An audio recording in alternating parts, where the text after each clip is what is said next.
Rendu au deuxième jour, l'atelier de formation en prévention des conflits fonciers et monitoring, reporting des risques et menaces des conflits fonciers a mis l'accent sur le partage d'expériences au profit des participants.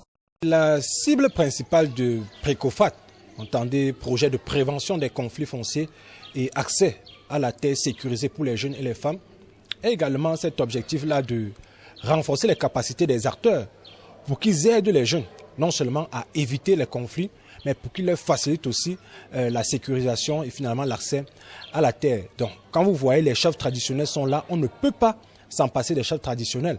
Quand vous voyez, les jeunes sont là à travers les CNJC. Nous avons jusqu'à 4 présidents communaux du Conseil national de la jeunesse qui sont là.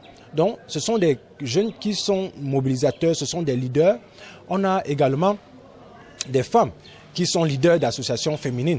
Donc on s'est dit ce sont des acteurs qui vont relayer le travail qui sera fait sur le terrain. Les travaux de groupe ont porté sur les phases et la gestion des conflits, la cartographie des acteurs et des types de conflits fonciers, ce qui a permis de voir la diversité des conflits liés aux fonciers et leur impact sur la cohésion sociale et la paix.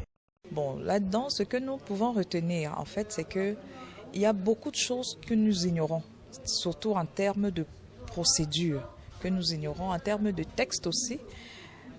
Vous vous imaginez une veuve, par exemple, à qui on veut arracher le terrain, si j'utilise l'expression comme ça, qui ne sait même pas par où commencer.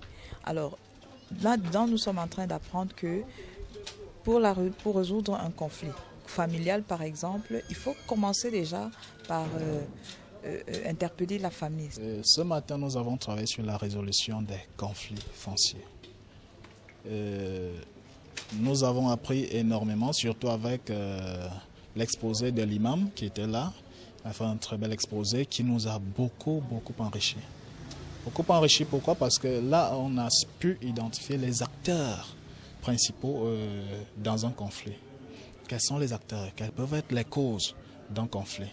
Cela nous a beaucoup aidé. Des échanges et discussions qui ont suivi, des propositions et des interrogations ont été relevées sur la question.